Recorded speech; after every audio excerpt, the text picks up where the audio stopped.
Known for watchmaking as well as other creations of jewelry of many other types, Cartier is the name that many people think of when shopping for luxury items.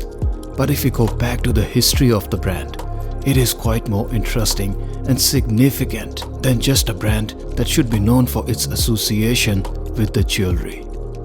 1904 was the time when there was no concept of wrist watches for men. That's when a Brazilian aviator, Alberto Santos Dumont, shared his complaint with his friend, Louis Cartier, about the inconvenience and impracticality of using a pocket watch while flying that was preventing him from keeping both hands on the aircraft controls. Louis Cartier relied on no one and created an alternative to a pocket watch, a square-shaped watch that could be worn on the wrist. The Santos case shape was inspired by a square pocket watch Cartier had previously produced. But this time, the factor that had the most emphasis was the legibility of the dial to assist an aircraft pilot. While there are debates for first diver watch or oldest watch manufacturer, there's definitely no debate on what was the first modern wristwatch for men, because it was Cartier Santos.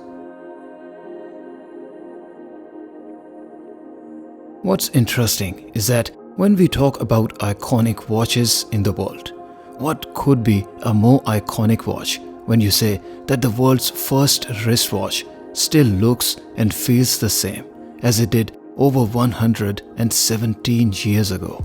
The square case, the screws on the bezel, and even the dial aesthetics with Roman numerals, everything roots back to early 1900.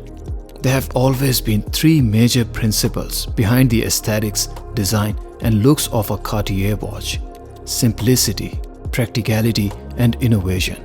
And if you observe the modern Santos, as we will look closer in this video, you do realize that Cartier have actually never moved away from these three core design attributes to date. Coming back to our latest release from Cartier, the first thing you notice in this particular model is that it has pushed the brand away from its typical monochromatic looks with silver dial and black hour markers. In the time when a blue dial is pretty much becoming a norm for luxury watches, it made sense for Cartier to introduce a watch that didn't just offer a blue dial. But if you look closely, there's further multiple aspects to how Cartier have executed and delivered this dial, where it offers not just very interesting characters, but also unique and different looks to standard blue dials. The dial here, being blue in shade, is sunburst in its treatment, and then there's a gradient effect on the dial, where it's lighter blue at the center, and then the dial shade becomes darker, almost like a black, as you run your eyes outwards or towards the bezel. The sunburst lines here are not the clearest defined brush lines I've seen, and I will discuss this further in a macro section later in the video.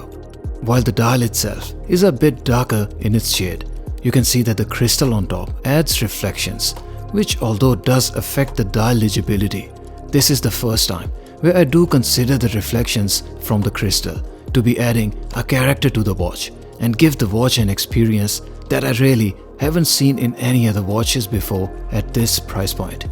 All being said, the dial overall lacks the contrast, and its legibility here is mostly poor, and I will discuss it further in the wrist shot shortly. Speaking about the crystal, looking sideways on the case, it comes with a beautifully curved profile, which not just lets the watch hug the wrist beautifully, but also looks very interesting and unique. The reflections from the crystal, as they appear in straight line, is likely also a result from a crystal that is curved in its profile, as you can see in this side view. Cartier don't specify on the website if the crystal here comes with any AR coating on top, but my observation shows that the crystal doesn't reflect as much as I would typically expect from a non-AR coated crystal. So regardless of whether this crystal is AR treated or not, while it does reflect the light, it does allow the dial readability about reasonably. This is also the first time that you would see a Cartier Santos with applied hour markers. That is, in the typical silver dial references, the hour markers are only painted in black, and as much as the silver dial models stay true to Cartier's core attribute of simplicity, the applied hour markers here in this blue reference do add more interesting, fun and modern looks to the watch and allow them to reflect the light and enhance the experience. As for the dial hands, where you would typically see blued dial hands on the silver dial models, here we have dial hands with luminous material filled in them, and we will check the Lume performance shortly. The bezel is all polished, and while it does look beautiful and complement the watch looks, it is extremely easy to scratch it. So I would personally say that while it is easily a casual and a sports watch, the polished bezel does limit its ability for day-to-day use or for sports. At the same time, the polished bezel also adds more formal and dressier looks to the watch. Putting the watch under the macro, the results are not quite astounding.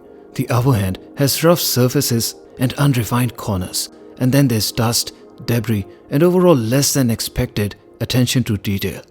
The minute hand makes no difference, and the surface finish is consistently unimpressive, and then there's a scratch at the tip of the hand.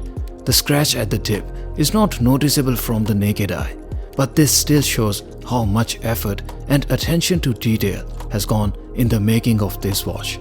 The seconds hand also comes with relatively poor finish, and there's really nothing to impress or fascinate, and the surface finish is rather just average, or maybe below average.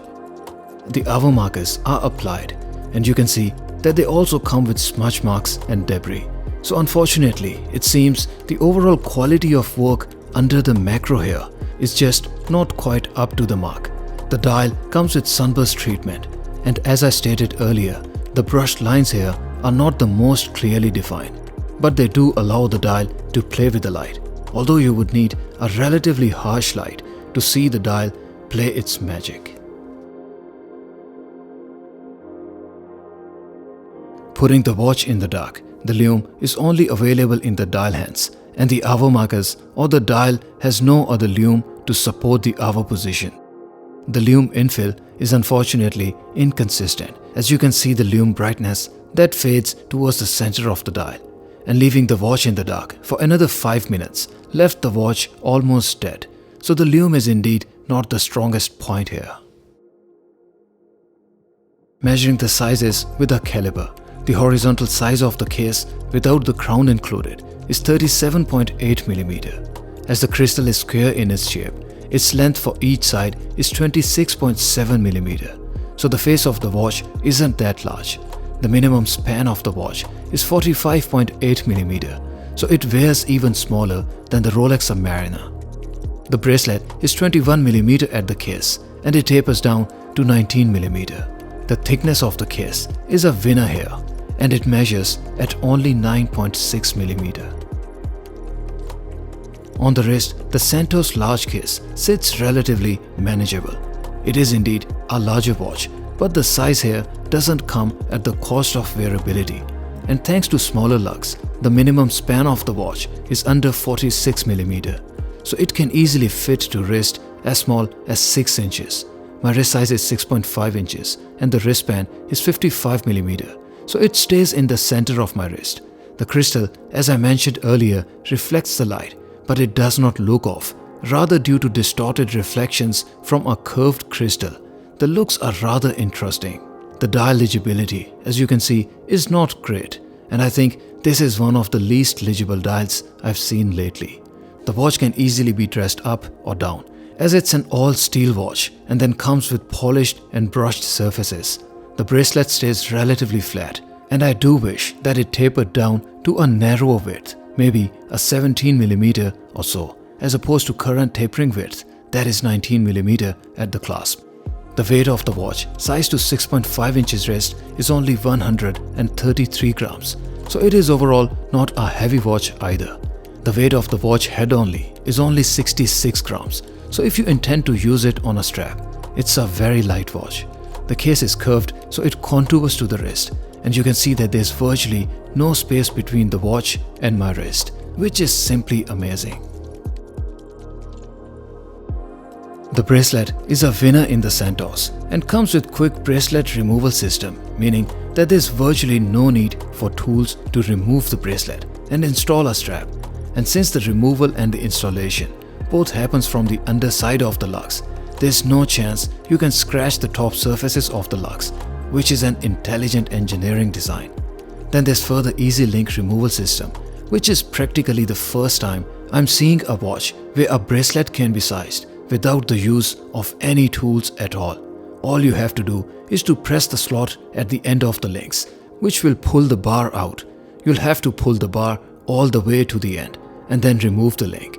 Of the many watches I've reviewed on my channel, I have to say, I've never seen a watch that was this easy and futuristic for bracelet design. Cartier Santos Large in blue dial is an amazing watch with not just iconic and historic looks, but then a modern dial and the layout that make it a watch from the past, yet the experience from the present and the future. It has some characters where there is simply no competition in the market. For example, the history being the first wristwatch for men, and then the technical specs including the bracelet replacement and the link removal or sizing functions, which are not just the easiest to say the least, but are quick and risk-free for the watch from becoming scratched in the process. But it does come with its own limitations. It's not a Haute horology watch, and the movement is not just closed, but is rather basic and offers only 48 hours of power reserve. The crown is not screwed in, so while it is 100 meters water resistant, I'm not sure if I will ever jump in the water with it. The macro analysis was, put simply, disappointing and didn't suggest if this was a high-end watch at all. Lume was inconsistent and overall unimpressive. The dial legibility is quite poor. But when you remember the core attributes of Cartier, it does deliver what it always stood for: simplicity, practicality, innovative.